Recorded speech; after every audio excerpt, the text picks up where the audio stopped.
Well, last week, Solomon was at outdoor school. Along with the other great Sixers in his school, Solomon was sleeping in a tent at a campsite a couple hours away. He was learning about nature and survival, going on hikes and having a grand old time. During this week, do you know who was not having a grand old time? Our cat. Shabu is definitively Solomon's cat. And because Solomon was gone, she was not having a good time.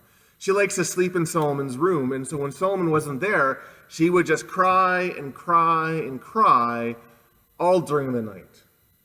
She often cuddles with Solomon during the evening, so without him there, she would just sit there and stare at Alicia and I, wondering what was happening. We would wake up in the morning and she would sit by the stairway, waiting for Solomon to come down, bounding down the stairs. And when he didn't, she would walk around the house and mope. She is Solomon's cat. And in some way, her life seems to be almost intertwined with Solomon. She waits for him to get home after school. She looks for him. How is your life intertwined with Jesus? What role does Jesus play in your life? Is he just a character in a story for you? Someone that you might read about in the pages of the Bible, but that's where he remains. Is Jesus a person whose words you respect and implement in your life? Is he someone that you think, well, his lessons on love and forgiveness and grace are by far the best that I've come across, so I would do well to live it out? But that means that your association with him is a little bit more like downloading lesson plans. Or is Jesus something more?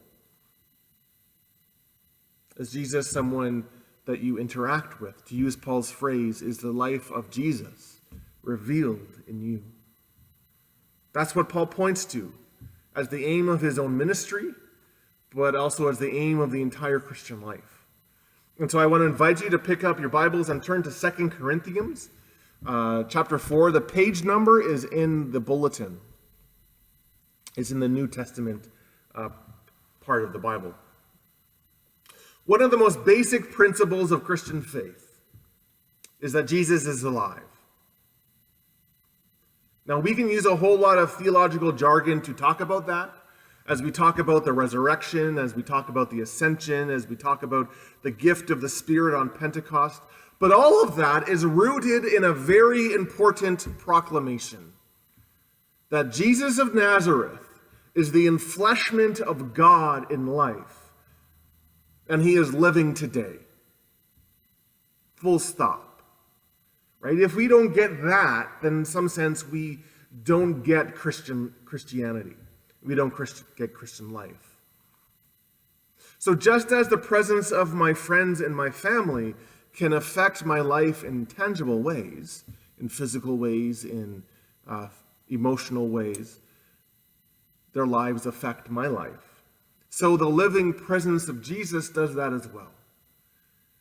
It is this proclamation that has been the root of Christian faith and the root of Christian proclamation from the very, very beginning. This is why Paul says, we don't preach ourselves, but we preach Jesus Christ and ourselves as your servants for Jesus' sake. Paul's saying that his ministry isn't just one to bolster his own ego. It's not just about garnering power or prestige or fame. It's not just about gaining a following. Right? That was actually happening. There were these people that we kind of know as, they're called super apostles. Think about, the New Testament equivalent of televangelists. That's what these people were. And they didn't care about people. They didn't actually care about the Christian proclamation. They just really cared about bolstering their own image and getting a following and getting some power and, let's be honest, getting some money. But Paul's saying that he fundamentally, what he wanted to do, what he felt called to do, was reveal the presence of Jesus in people's lives. Now that not only is that the goal of his ministry, but he says that's Christ's goal for us. For God, who said, "Light shine out of the darkness," has made his light shine in our hearts to give us the light of the knowledge of the glory of God in Jesus Christ. So God, who tossed this entire world together, shines his own glorious presence in our lives, in the person of Jesus, so that we can experience the glory of everything he has to offer us, so that we can every day move closer and closer to Jesus. And this means that our lives are to be a place where Jesus shines.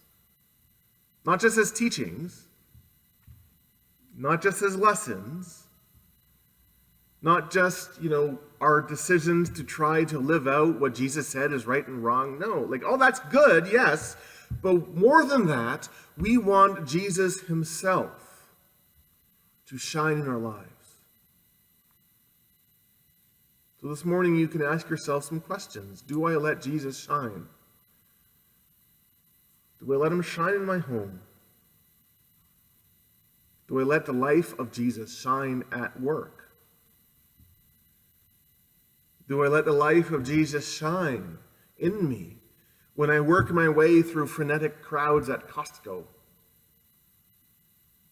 Rowan Williams, the past Archbishop of Canterbury, said that the Christian life is one where we learn how to be a place where the acts of Jesus come alive. Right? To be a Christian is to be a place where the acts of Jesus come alive in us. The purpose of our faith is to have Jesus live through us more and more each day. Paul says we carry around in our body the death of Jesus so that the life of Jesus might be revealed in our body. We're always being given over to death, he says, so that the life of Jesus might be shown in our mortal body. Does Jesus shine in us? Do we let Jesus live in us? Now, it's important to recognize that letting Jesus live in our lives doesn't actually mean we're going to be transformed into some perfect examples of holiness and righteousness. Now, unfortunately, that's what other people can think. Or sometimes that's what we're made to think. If Jesus is in my life, then nothing hurtful, nothing wrong, nothing discouraging, nothing challenging. None of that's ever going to happen in my life because the love of Jesus won't let any of that happen. Right? The super apostles that I talked about, the early TV evangelists, that's what they said. They were saying such positive and uplifting messages, like when life turns its ugly head at you, it's just a sign that you need more faith. It's just a sign that Jesus really isn't with you. So buy me a jet and prove your faith. Essentially, that's what they were saying. It's baloney. And Paul says it. Paul says, we have been gifted by the presence of Jesus in our lives. We have been graced with the wonderful blessing of experiencing his love and his power in our lives. We get to know more deeply than anything else that God is with us eternally and that God fights for us through all the ups and downs of life. But we have this treasure in jars of clay. We have these powerful things. We have this treasure in fragile pots that are sometimes prone to crack or chip and are sometimes not the most pristine in the world. And these places of frailty, but these places of imperfections, and dare I say, these places of fallenness, they are actually the places where God shines more profoundly. There once was a great theologian named Groucho Marx. And he said, "Blessed are the cracked, for they shall let in the light." But it's not just about letting light in. It's also about light getting out. that we have these treasures in jars of clay to show that this surpassing power, Paul says, that our grasping of this hope, that faith in the midst of hard times, that our perseverance is not just about pulling up our moral bootstraps. It's not just about gritting our teeth and bearing it and charging forward. It's actually about the power of God. So we have these treasures in jars of clay to show that all this surpassing power is not from ourselves, but it's from God. It's God who lives in us. It's God who can do infinitely more than we can ask or imagine. The life of Jesus works in us. And sometimes Jesus is most profoundly revealed in the places of frailty or hardship, in those clayness of our lives. Jesus doesn't always take those things away. And sometimes we live for a little while in those places. We may ask why this is happening to me. And we may pray for answers, and we may find that answers don't seem to come when we want them to come. Let's be honest, it can be hard. It can be hard to go for a season through difficulty, whatever that might be. It might be hard to go through that time asking why Jesus just doesn't change it and not receiving the answers to those prayers. That can be hard. It's what Paul and the early Christians were facing. It was a hard existence for them. Right? There were persecutions, there were beatings, there were imprisonments. There were questions as to when Jesus would come back and why isn't he coming back, and how can we know that Jesus is going to come back, and why is he letting all of this stuff happen? These were all these questions that they were asking. This is part of the clayness of our lives. And yet the power of God often shines brighter in the midst of those places. So Paul says triumphantly, we are hard pressed on every side, but we are not crushed. We are perplexed, but not in despair. We are persecuted, but we are never abandoned. We are cut down, but we are not destroyed. And why? Because the life of Jesus is in us. And nothing in this world, nothing that this world can throw at us, can ever overtake Jesus' presence in our lives. It can be so easy to focus on everything that is not meeting our expectations or not meeting our wishes. We notice that we are hard-pressed. We notice that we feel knocked down. We notice that we have these questions that just don't seem to be answered. And when we're in that place, we might think that that's the fullness of the situation. We recognize those things, but that's where we stop.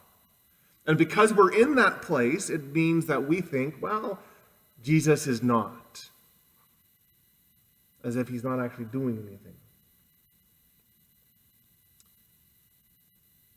And yet, could it be that the power of Jesus in the midst of that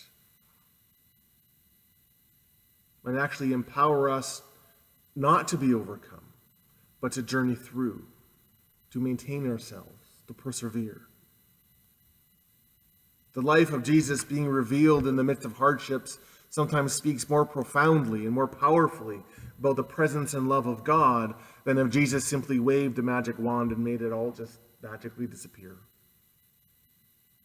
And the constant testimony of Scripture is that Jesus lives with us and Jesus journeys with us no matter what we face. And so in Paul's day and in the day of the New Testament, all these people, they saw Christians going through such hard times. They saw them being led to the slaughter. They saw them being imprisoned and beaten and persecuted. But they saw them doing so in prayer, doing so with resolve and peace that was unknown in the world.